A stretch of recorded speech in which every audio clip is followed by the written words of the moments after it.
comparación entre lo que sería una célula procariota y una célula también eucariota. Aunque la clase de hoy vamos a concentrarnos específicamente en las células procariotas. Vamos a empezar diciendo entonces que citología viene de lo que sería el latín, que significa célula, del diminutivo cella, que básicamente viene del nombre que significa hueco o vacío. Pero cuando nosotros hablamos de célula, hacemos referencia a lo que es la unidad anatómica, funcional y genética de todo el ser vivo. ¿Por qué anatómica? Porque todos los órganos y todos los tejidos están compuestos por células. Ustedes saben que nosotros somos organismos pluricelulares, es decir, estamos formados por diferentes tipos de células. Cada órgano tiene un tipo de célula especializada. Vamos a dar un ejemplo concreto. La célula muscular esquelética es una célula estriada, ¿verdad? Que ustedes van a ver la diferencia en histología. Tienen múltiples núcleos ubicados de manera periférica.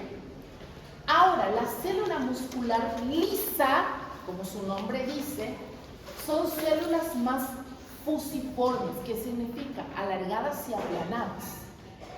Y en cuanto al núcleo hablamos, tiene un solo núcleo. Entonces son diferentes tipos de células que tienen a cargo diferentes tipos de funciones. Ahora, ¿por qué decimos también funcional? Porque cuando nosotros estamos hablando de la función de un órgano o de un tejido, depende de la función de la célula que compone ese órgano o ese tejido. ¿Entienden? Entonces, a eso nos referimos cuando nosotros decimos que la célula tiene una propiedad tanto anatómica, porque forma parte de la estructura, funcional, porque la función del tejido o del órgano depende de la célula que compone ese órgano o ese tejido, ¿sí? Y genética, ¿por qué? Porque almacena el material genético, almacena el ADN. ¿Entienden? Entonces, básicamente tiene tres pendencias que son inherentes a la célula. Entonces, tiene una unidad, funcionan como unidad anatómica, funcional y sobre todo genética. Entonces, vamos a empezar acá.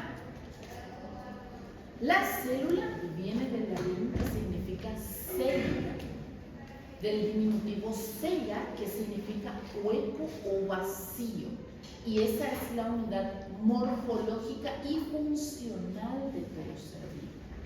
La célula es el elemento de menor tamaño que puede considerarse vivo, y a partir de aquí empieza la teoría de la vida. ¿Por qué? Porque nosotros no podemos obtener una célula de un material inerte. ¿Qué significa eso?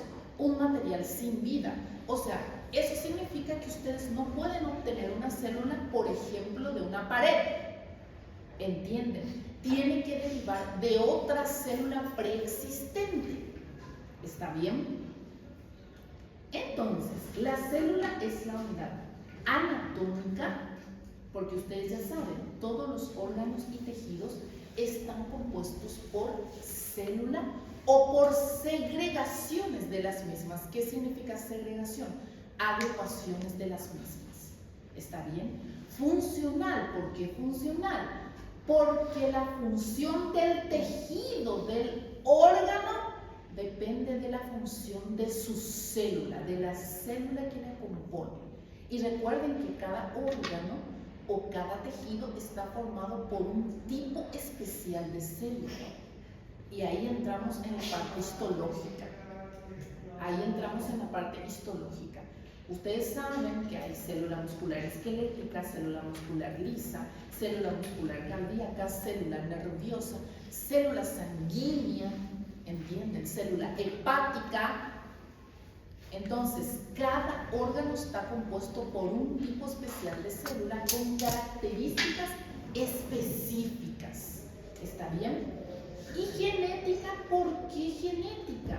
Porque almacena el material genético del ser vivo. Entonces, tenemos los postulados de la teoría celular, que significan algunos enunciados que hacen referencia a la teoría celular. Y entre ellos dice que todo ser vivo está compuesto por célula o por segregaciones o agrupaciones de las células. Y segregación significa agrupación, solo para dejar en claro. Y que podemos tener una sola célula unicelulares, como en el caso de las bacterias. Las bacterias son un ejemplo concreto de organismos unicelulares. Vamos a ver enseguida también que las bacterias, una de las características es la falta de la envoltura nuclear. ¿Está bien? O varias células pluricelulares como somos nosotros. El ser vivo es básicamente un conjunto de órganos o tejidos, cada uno de ellos con diferentes tipos de célula. ¿Está bien? Todos los seres vivos se originan a través de la célula, es lo que les estaba diciendo. Significa que la célula no surge de manera espontánea. ¿Qué significa eso? Que ustedes no pueden obtener célula de un material inerte, eso significa de un material sin vida, que necesitan una célula con vida que se va a dividir, ya sea por mitosis o por meiosis, dependiendo del tipo de célula, para originar otras células. ¿Entienden? ¿Por qué? Porque todas las células asexuales, y eso vamos a ver más adelante, todas las células asexuales se dividen por mitosis. Sin embargo, todas las células sexuales se dividen por meiosis. Hay una diferencia. En la mitosis nosotros duplicamos la cantidad de cromosomas. ¿Qué significa eso? Ustedes saben que el ser vivo básicamente está compuesto por ¿cuántos cromosomas? 46 cromosomas. Excelente. Entonces, en las células asexuales, en las que no son sexuales, ¿cuáles son las células sexuales? Espermatozoide y óvulo. El ovario es el productor. Entonces, en todas las células no sexuales o asexuales, estas se dividen y a partir de ahí se originan las células hija, se dividen por mitosis. La teoría o el enunciado de la mitosis dice que se obtienen dos células hijas, división regular de una célula, a partir de la cual se van a obtener dos células hijas con igual calidad y cantidad de cromosomas. ¿Qué significa eso? Que ustedes van a tener otra vez dos células igual a la célula madre, que va a tener 46 y 46 cromosomas. Eso aplica para las células no sexuales o asexuales. Sin embargo, en lo que sería entonces las células sexuales, como son el óvulo y el espermatozoide, se dividen por meiosis. Hay una diferencia entre la mitosis y la meiosis. Que en la meiosis nosotros cortamos o disminuimos el número de cromosomas a la mitad. ¿Qué significa eso? Que en la meiosis nosotros vamos a tener nada más que 23 cromosomas. No vamos a tener 46 como en la mitosis. Vamos a tener, cada célula hija va a tener la mitad de la información genética. ¿Por qué? Porque en el acto de la fecundación, una vez que se reproducen y se juntan el óvulo con el espermatozoide, se completa la información genética. Eso significa que los 23 cromosomas del óvulo se suman con los 23 cromosomas del espermatozoide y dan lugar a una nueva información genética. ¿Están entendiendo? Bueno. Como uma célula madre, então, tipo, do ser vivo, do novo ser vivo, que através dessas começa a Claro, claro. Entonces, Todas las funciones vitales giran en torno a las células. ¿Qué significa eso? Vuelvo a repetir, no podemos obtener célula a partir de un material inerte, tiene que ser de otra preexistente. Y la célula es la unidad fisiológica de la vida. Es la unidad más pequeña que demuestra esta función. ¿Qué es lo que significa eso? Que es la célula más pequeña, doctores, a partir de la cual nosotros podemos demostrar que hay vida. ¿Entienden? La célula es la unidad más pequeña que cumple con la función de demostrar el inicio de la vida. ¿Está bien? La célula es un sistema abierto que intercambia materia y energía con su medio. Las células contienen el material hereditario, o también llamado ADN, y son una unidad genética. Esto le permite que transmitan la información hereditaria de generación en generación. Por eso hay ciertos tipos de patologías que se transmiten durante varias generaciones, porque está contenido en su información genética. Un ejemplo que yo les había mencionado era justamente la anemia drepanocítica o la anemia falciforme. ¿Se acuerdan que era el cambio de un solo aminoácido? ¿Se acuerdan? De la glicina por la valina. ¿Recuerdan? Y ese cambio determinaba ya una alteración en la forma y en la función de lo que sería la hemoglobina. Bueno, en ese aspecto hablamos de un componente genético o de un componente hereditario. ¿Qué significa eso, doctores? Que tienden a transmitirse de una generación a otra generación. ¿Está bien? Ahora, ¿cuáles son las propiedades básicas de las células? Antes de eso, atiendan todas las características evidentes en un organismo complejo nos permiten reconocerlo como un ser vivo. Están presentes en cada una de las células que lo componen. ¿Qué significa eso? ¿Cuáles son las propiedades?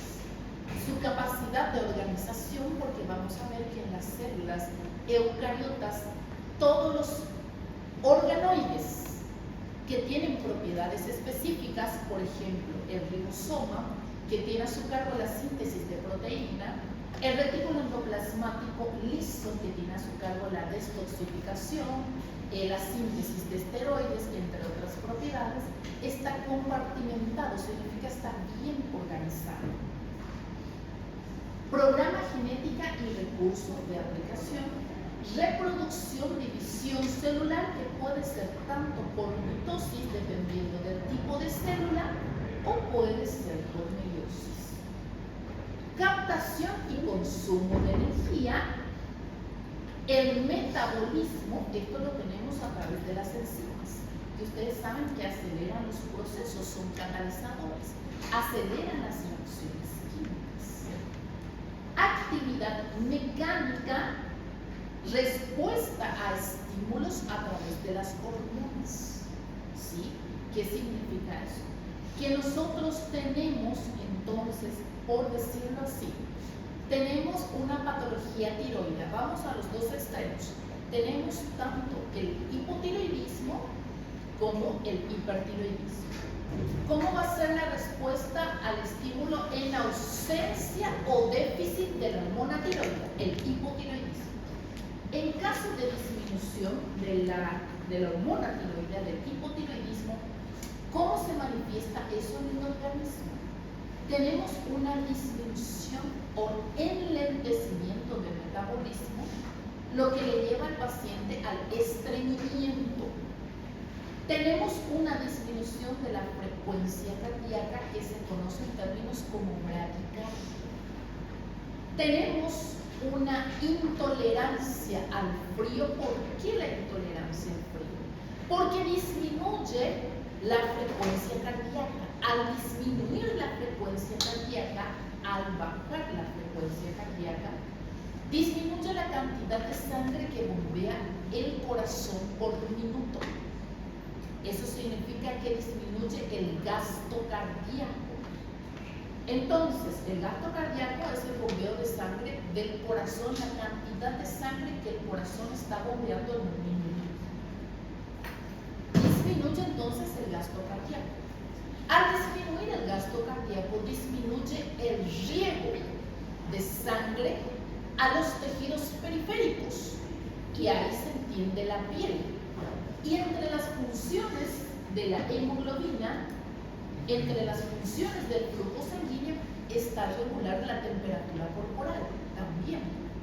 Entonces, ¿qué pasa con estos pacientes? Como no tienen una buena circulación por la disminución de la frecuencia cardíaca, estos pacientes tienen intolerancia al frío. Por eso los pacientes hipotiroideos sienten más fríos que los pacientes hipertiroideos. Ahora, vamos al otro extremo. El paciente hipertiroideo. El paciente hipertiroideo se caracteriza por lo opuesto. ¿Qué significa eso? Aumento de la frecuencia cardíaca, aceleración del gasto cardíaco por minuto. Entonces, si yo les digo se acelera la frecuencia cardíaca y el gasto cardíaco por minuto, el paciente va a tener intolerancia al frío o intolerancia al calor. Al calor. Tenemos mayor perfusión, perfusión significa riego, mayor perfusión de sangre, mayor y aceleración del gasto cardíaco. Tenemos un aumento de lo que sería el metabolismo. Los pacientes con hipertiroidismo tienden a la diarrea y también tienden al descenso de peso, a diferencia de los hipotiroides donde tienden al aumento de peso. ¿Por qué? Porque disminuye el metabolismo, se enlentece el metabolismo. Entonces, el paciente hipo significa disminución. Hipotiroide tiende a ser un paciente más obeso. Sin embargo, el paciente hiper significa aumento. Hipertiroides tiende a ser un paciente más delgado. ¿Por qué? Porque hay una aceleración del metabolismo. ¿Está bien? Entonces, autorregulación, mecanismos de control interno. Lo que yo les estaba diciendo, doctores, la vida es la propiedad fundamental de las células. Y estas son las unidades más pequeñas que muestran esa teoría. Significa que a partir de la célula nosotros damos inicio al origen de la vida, o damos por principio el origen de la vida. Ahora, doctores, ¿están entendiendo todo hasta aquí? Está fácil, está complicado. Ahora, doctores, ¿cuáles son las características generales de la célula? Atiendan bien. ¿Qué significa características generales de la célula? Lo que comparte tanto independientemente si sea una célula procariota o si sea una célula eucariota. Eso significa que está presente en ambos tipos celulares. Por eso dice características generales de la célula. Esto está presente ya sea si es una célula procariota o si es una célula eucariota. Entonces, membrana plasmática es la estructura que separa el contenido del medio externo. ¿Está bien? Separa el contenido, el interior del citoplasma, del medio que lo rodea. Y ustedes saben que la membrana plasmática se encarga de darle también estabilidad a la célula. Se encarga de darle estabilidad y se encarga también, entre otras cosas, de intercambiar información o del intercambio de nutrientes a través de proteínas del tipo integrales o proteínas del tipo periférica. ¿Por qué? Porque las proteínas integrales actúan como lo que sería esta puerta. Atraviesan el espesor de la membrana plasmática y permite el paso de sustancias. Permite el paso de sustancias desde afuera hacia adentro. Sin embargo, las proteínas periféricas se encuentran hacia afuera y actúan como una especie de reconocimiento. ¿Qué significa? Es la secretaria de la célula y va a determinar qué funciones puede realizar o no la célula. Es el guardián celular. El ADN, esto está presente tanto en las células procariotas como en las células eucariotas. Significa que, ¿qué significa eso? Que en las células procariotas y en las células eucariotas ustedes tienen ADN. Ahora, la diferencia entre las células procariotas, sobre todo el animal, las células eucariotas, sobre todo el animal, que es el ser vivo por excelencia, y las bacterias, como un ejemplo de células procariotas, es que en el animal el ADN tiene 46 cromosomas. Sin embargo, las bacterias, que representan un ejemplo de células procariotas, tienen solo un cromosoma. Esa es una diferencia importante. Tienen un solo cromosoma. Chicos, hoy vamos a ir un poco más corrido porque estamos organizando la instructoría de biología. Necesitamos poner en marcha a los instructores de biología. Entonces vamos a ir corrido y vamos a terminar la clase de hoy. Ya luego les dejo y yo paso a organizar porque la siguiente semana ya es el examen para instructoría de biología. Y por eso es que estoy yendo un poco más continuado, porque necesito organizar. Respecto a los puntajes, justamente me preguntó la doctora Michelle, me equivoqué de sobre, perdónenme. Traje el del grupo de miércoles en lugar, como son sobres amarillos, traje el del grupo miércoles en lugar de traer de ustedes. No pasé el puntaje por WhatsApp, uno por respeto a ustedes. Hay gente que no les gusta que se difunda su puntaje. Y otro que hay gente que hizo cero. Entonces, para que no sea desagradable, ¿entienden? Entonces, mejor mostrarles uno a uno sus puntajes. ¿Está bien? Bueno, entonces, nuestro material genético, esto es algo que compartimos entre las células procariotas y las células eucariotas. Significa que, ¿qué significa eso? Que la célula procariota o la célula eucariota van a tener material genético. La diferencia radica en la cantidad de cromosomas. ¿Por qué? Porque en las células eucariotas, sobre todo el animal, donde estamos nosotros, tenemos 46 cromosomas. Sin embargo, lo que serían las bacterias, que es un ejemplo de células procariotas, tienen nada más un cromosoma. Pero luego vamos a ver una diferencia de la célula procariota, donde dice que tienen un pequeño ADN extra cromosómico. ¿Qué significa eso? Un ADN extra que se denomina plásmido, y ese es el que le confiere la resistencia a los antibióticos. Eso es lo que le da la propiedad a la bacteria de resistir. Y los ribosomas, ustedes saben que los ribosomas son necesarios ¿para qué? Para la síntesis de proteínas. Y esto van a encontrar tanto en la célula procariota como en la célula eucariota. Entonces, cuando nosotros hablamos de características generales, estamos hablando de tres componentes: membrana plasmática, ADN y ribosoma. Esto comparte la célula procariota y comparte la célula eucariota. Pregunta de examen. Esto es compartido. ¿Qué significa eso? Que está presente en los dos tipos de célula, en los dos tipos o derivados de la célula, ya sea los procariotas en los dos tipos de organismos celulares, ya sean los procariotas o ya sean los eucariotas. Entonces, ¿cómo dividimos nosotros los organismos celulares?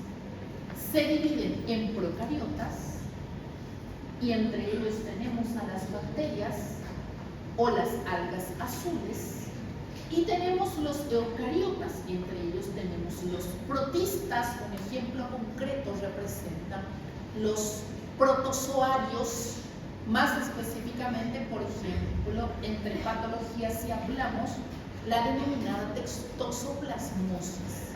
¿Conocen la toxoplasmosis? Enfermedad del gato, que se transmite a través del gato, justamente, a través de las heces, están básicamente en las heces de los gatos. Entonces, por eso siempre es muy importante que a las embarazadas se le haga el test de la inmunoglobulina G o de la inmunoglobulina M, porque uno habla de una infección que está latente o presente y el otro habla de una memoria inmunológica, de la toxoplasmosis. ¿Por qué?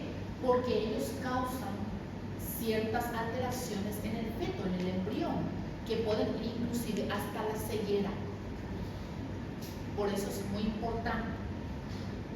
Particularmente a mí no me gusta el gato. No es el mejor animal para la mujer, sobre todo la mujer que está en una edad reproductiva. ¿Entienden? No es un buen aliado para la mujer que está en una edad fértil, porque determina muchos problemas. Si es que la mujer ya tuvo la infección y quedó como memoria, significa su inmunoglobulina G de memoria básicamente está presente. Pero si hay una infección activa, eso puede determinar patologías en el feto. Eso puede determinar que el feto salga con alguna alteración, sordera, ceguera. Esas son consecuencias de toxoplasmosis. ¿Entienden? Só mais um exemplo sobre as toxoplasmose. É uma coisa que o gato o corpo dele é resistente a ela. Então, tipo, não afeta o gato, porém transmite para a pessoa. Al gato no le hace nada porque vive en su intestino. Só que assim. Pero a la mujer sí la afecta. La mujer, al ser humano sí la afecta. ¿Por qué la mujer? Sí. Porque la mujer es la encargada de transmitir la información genética. En el útero es donde se combina el óvulo con el espermatozoide. ¿Entendés? El hombre, por más de que adquiera la toxoplasmosis, no hay mucha afectación. Pero la mujer, cuando la enfermedad está activa, eso pasa al feto. ¿Y qué es lo que sucede? Ese niño puede venir de sordo o ciego. Porém, essa doença ela é transmitida através de um exemplo. O gato pega, mas é os gatos que têm contato com ratos, né? Tipo assim, porque o felino, querendo ou não, ele tem já Sí. dele. Ahora, vos me vas a decir, doctora, si es que el gato es de casa, si es que el gato no sale, no va. No. El felino es el animal, es uno de los animales, uno más creído de la naturaleza. ¿Por qué? Porque siempre están todos así. No van a encontrar animal más creído que un gato. ¿Por qué? Porque el gato está con su cola toda así. Y otro, que el gato siempre tiende a salir, independientemente de que sea doméstico o no doméstico. ¿Y dónde radica el problema, doctora? Que el gato suele atrapar aves. Y no solamente los roedores, no solamente los ratones, sino que las aves son la principal fuente de infección y de transmisión de toxoplasmosis. Porque o meu gato, ele era tão nojento que eu, tipo, até carne que eu ia dar pra ele cheirava assim. Aí tá, só que aí eu falava pra minha mãe assim, ai, mas eu acho que ele não deve ter essa doença, né? Mas assim, a gente sempre levava, né, pro veterinário e tudo. Só que daí ele tinha esse negócio com passarinho. Uma vez ele achou um passarinho e a gente colocou dentro um pouquinho assim em casa e quando a gente viu ele tinha comido o passarinho. Então, tipo, acho que ele poderia, né, ter. Eu achava que era só com rato. Eu sabia que era com aves. Aves son, aunque ustedes no lo crean, aves son la principal fuente de infección de la toxoplasmosis.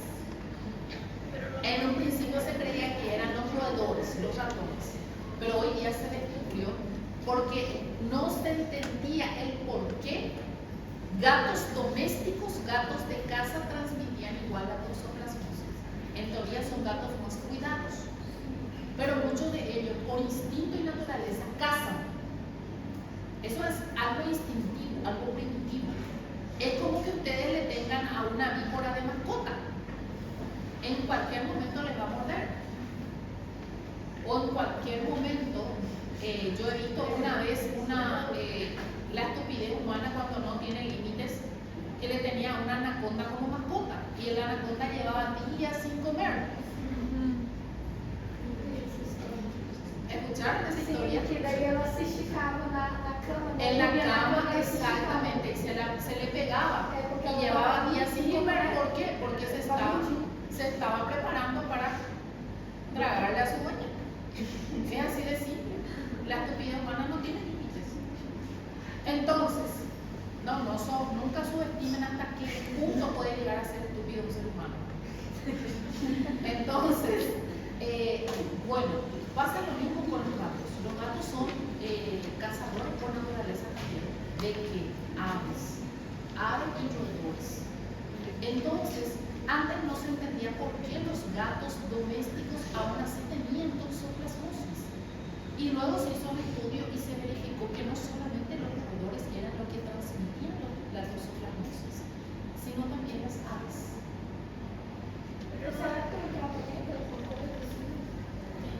Lo que pasa es que una vez que ella vive, ella se queda, su intestino ya se queda y ellos van evacuando. Es como su propia flora intestinal. A ellos no le hacen nada. El problema somos nosotras las mujeres en edad fértil. Ahora, si es una señora que ya no va a tener hijos, que ya tuvo sus hijos, sus 6, 7, 8 hijos, ella puede volverse la señora del hogar, como se ve en los dibujitos, donde se le dice la señora de los gatos porque tiene 50 gatos. Puede volverse la señora de los gatos y ya no pasa nada, porque ella no está nada enferma. Sí, alguna tipología. Pero las aves puede pasar directamente a las mujeres. Muy difícilmente, doctora, porque muy pocas personas tienen aves como mascota. Ahora, si me decís que te gusta tener aves como mascota, también. Mas tem que ter para poder se ligar, ter um contato com as fezes do animal. Con las feces del animal, pero ¿qué es lo que pasa, doctora? Ahí entramos en otra cuestión.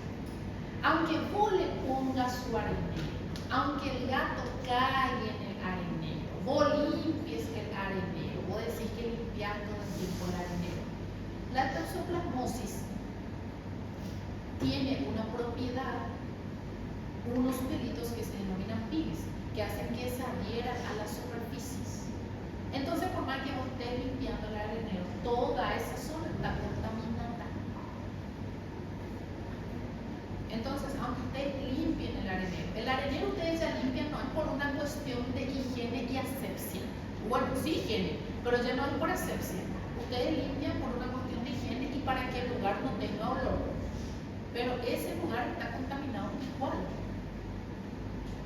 A no ser que ustedes me digan que están desinfectando constantemente ese lugar.